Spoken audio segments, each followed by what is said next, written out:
My family had no idea I was earning $45,000 a month. They kicked me out for refusing to support my younger brother's aspirations after years of funding their dreams. I walked away, feeling a mix of relief and anger. Ever since I was a child, I had been captivated by technology.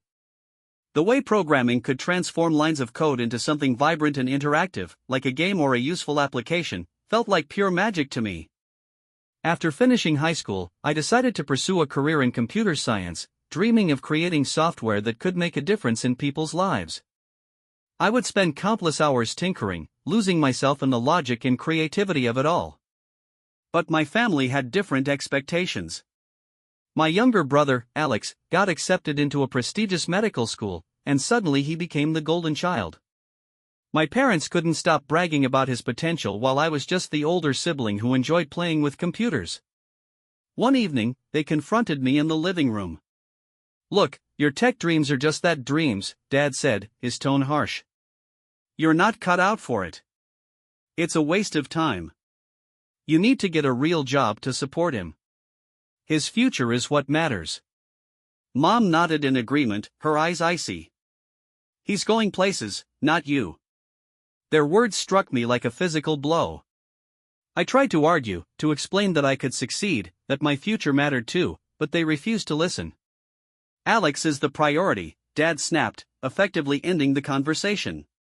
It hurt to know they viewed me as inferior, but I wasn't ready to give up. I loved coding too much. So, I made a decision. I started taking on part-time jobs, waiting tables, fixing neighbors' computers, anything to scrape together money for Alex's tuition. They thought I had given up on my dreams and even praised me for stepping up.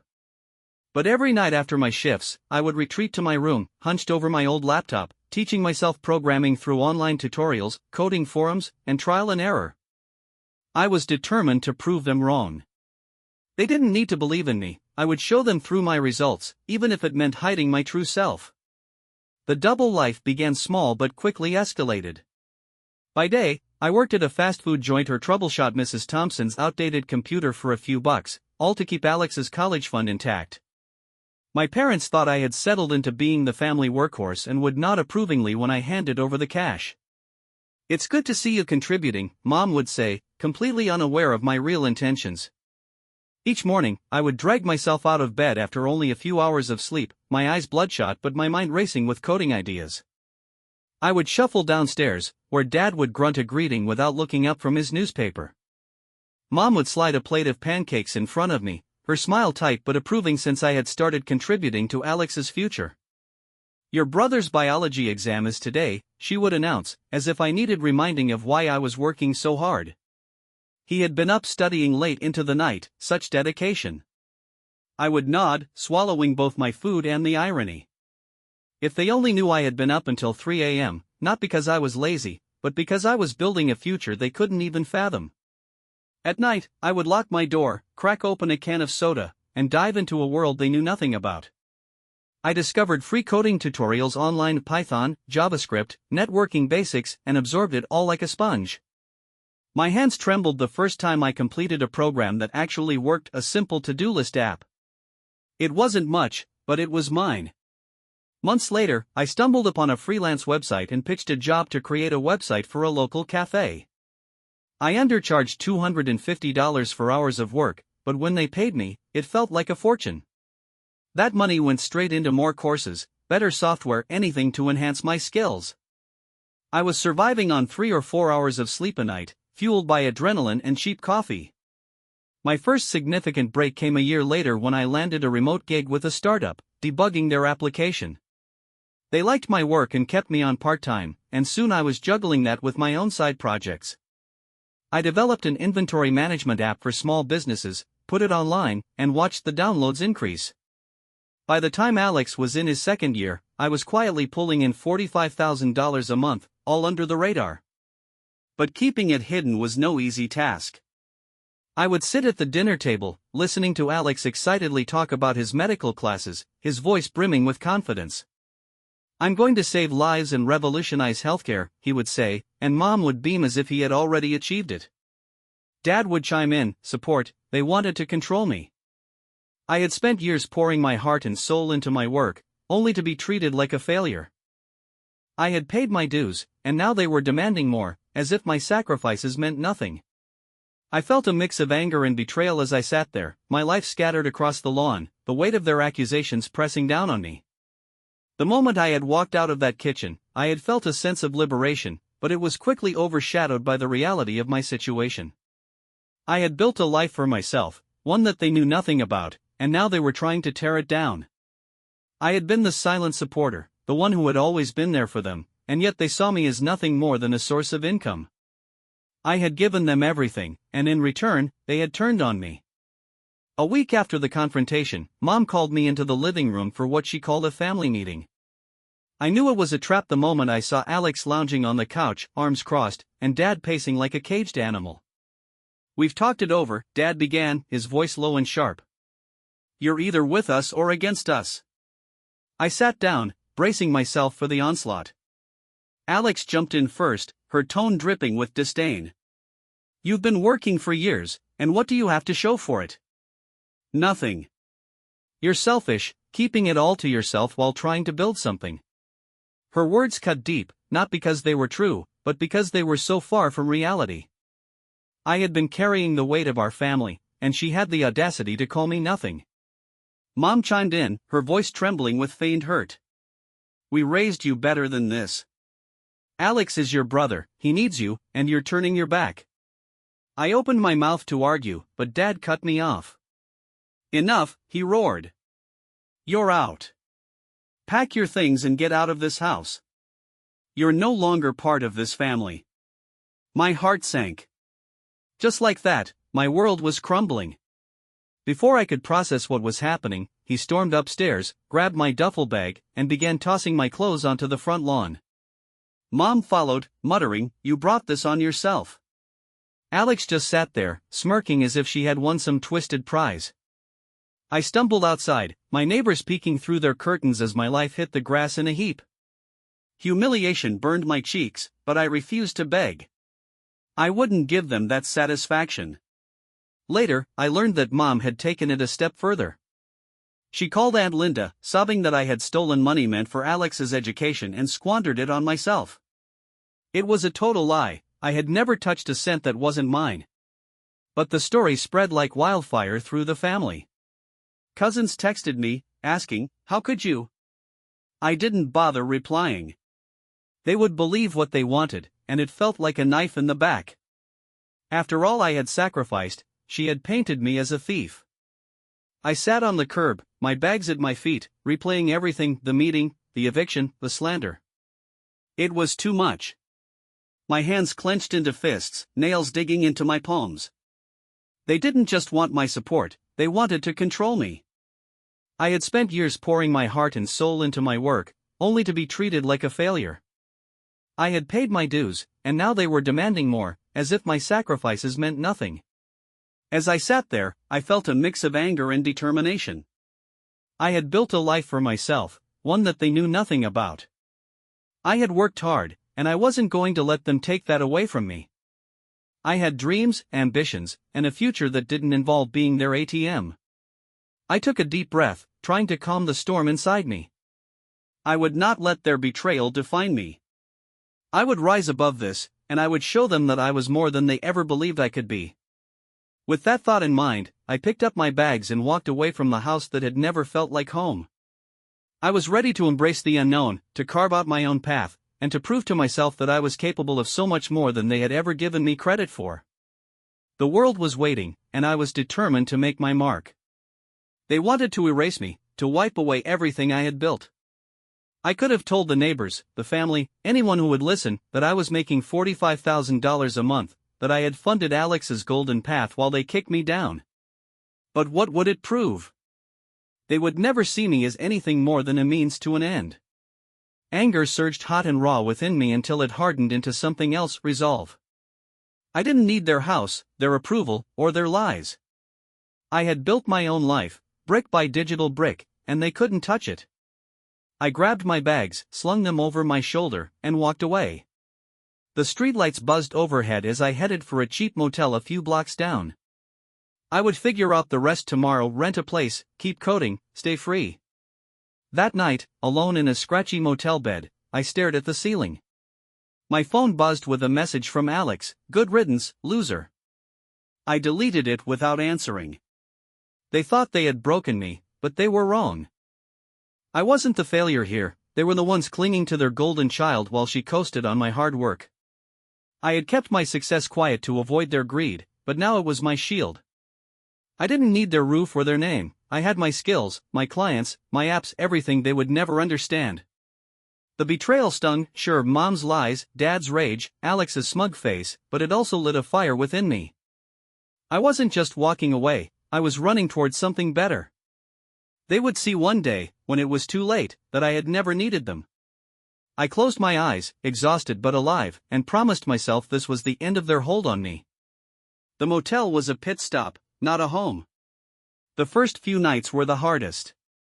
Lying on a lumpy mattress in a room that smelled of industrial cleaners, I listened to the occasional shouts from the parking lot or the rumble of ice machines down the hall. I swung between rage and grief, sometimes pacing the worn carpet until dawn, other times lying motionless, staring at water stains on the ceiling. In those dark hours, I made a list, not of grievances, though God knows I had enough, but of goals. Where to live, how to grow my business, what kind of life I wanted now that I was untethered from my family's expectations. By the third day, the fog began to lift. By the fifth, I had a plan. Within a week, I rented a small apartment downtown.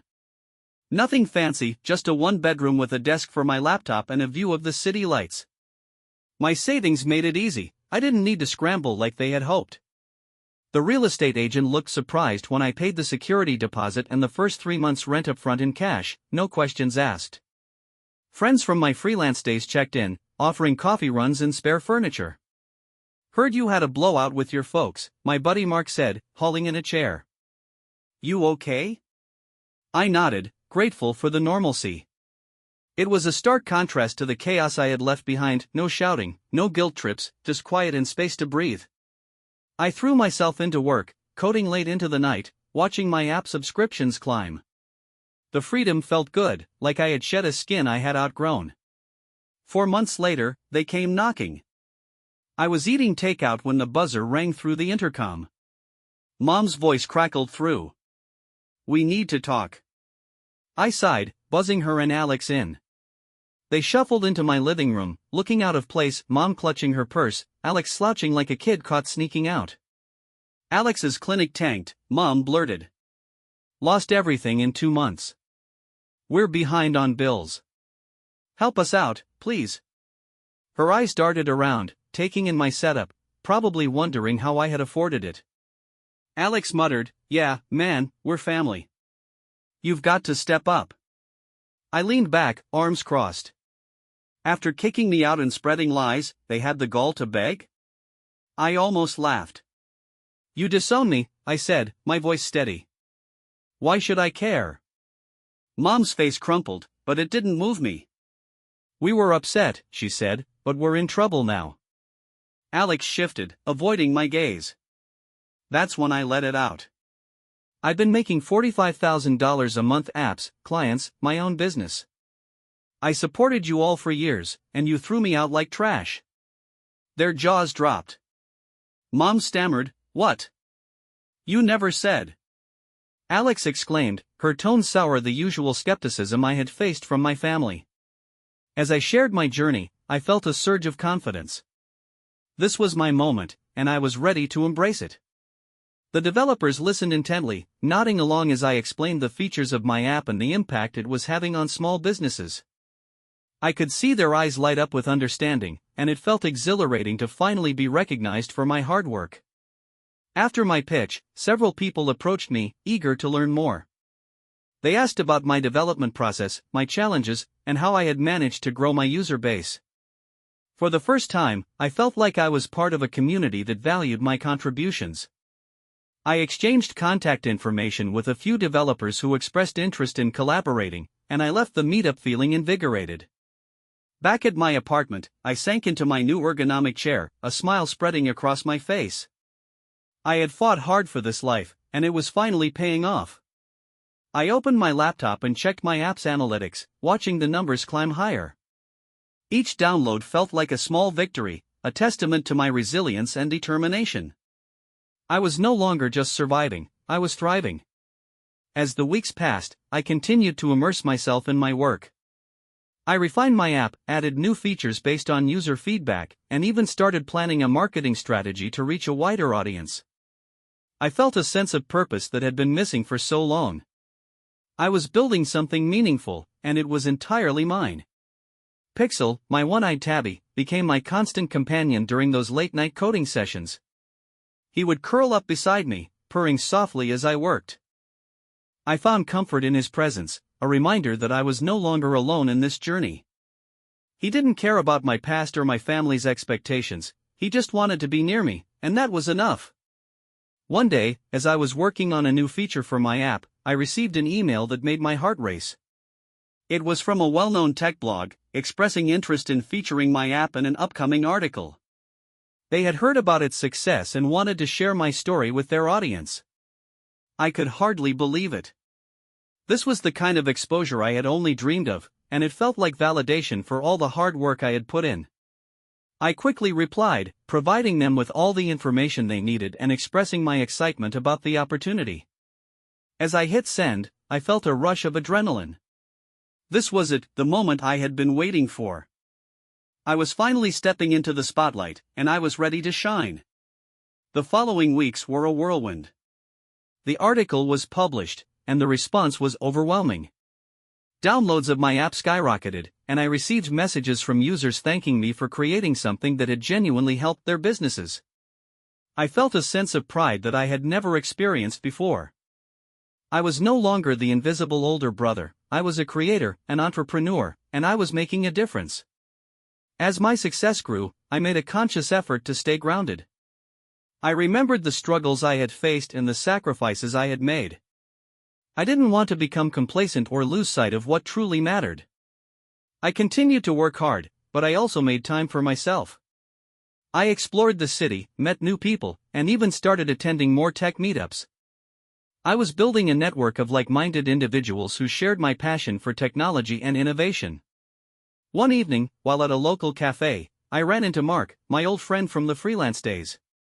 He was surprised to see me and asked how things were going. I shared my recent successes, and he was genuinely impressed. "I always knew you had it in you," he said, clapping me on the back.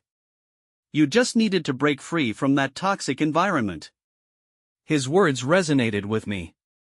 I had fought hard to escape the chains of my past, and now I was living life on my own terms. I was no longer defined by my family's expectations or their misguided perceptions of me. I was carving out my own identity, and it felt liberating. As I continued to grow my business, I also began to think about giving back. I wanted to help others who had faced similar struggles, who felt trapped by their circumstances.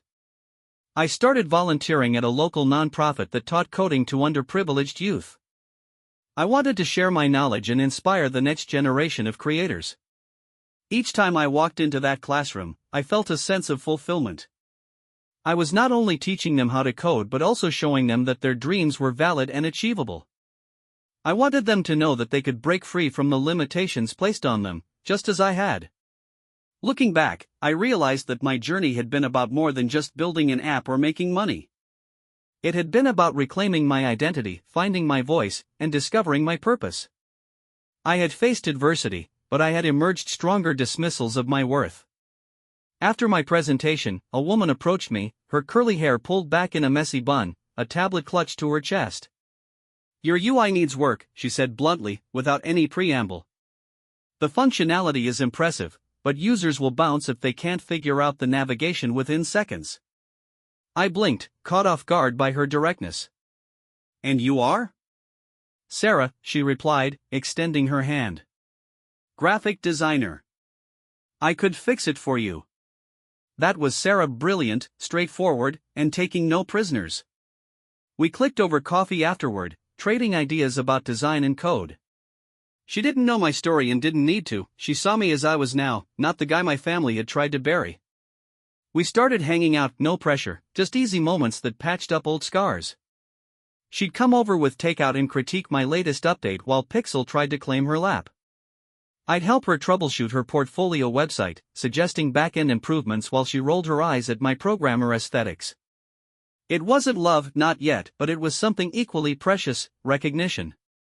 In her eyes, I saw myself reflected as someone worthy, someone with value beyond what I could provide for others. A few months later, my phone pinged with a text from Alex: "Sorry for everything. Got a job at a nursing home. Mom's still mad, blames you. Can we talk?" I stared at it, feeling nothing, no anger, no pull.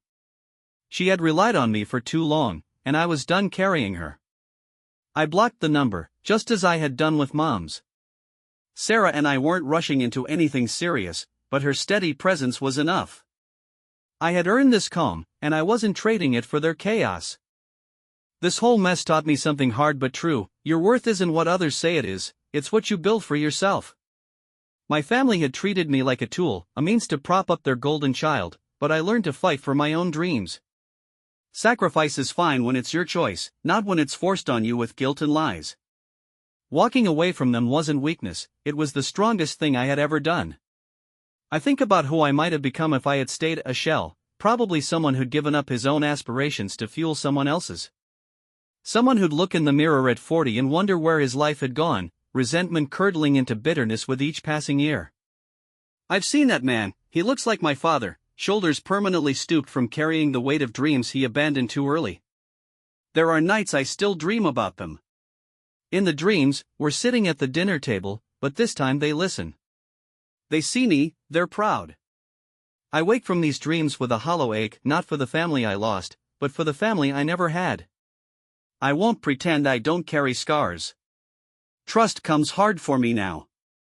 When Sarah praises my work, there's a split second where I search for the hidden angle, the veiled criticism, before I remember she's not them.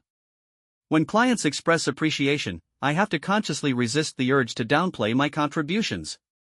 Old habits die hard. People will judge you through their own warped lens, but your reality, your grit, that's what counts. I coded my way out of their shadow, proved I didn't need their nods or their name. They're stuck with their regrets now, not me. The lesson? Don't let anyone chain you to their failures.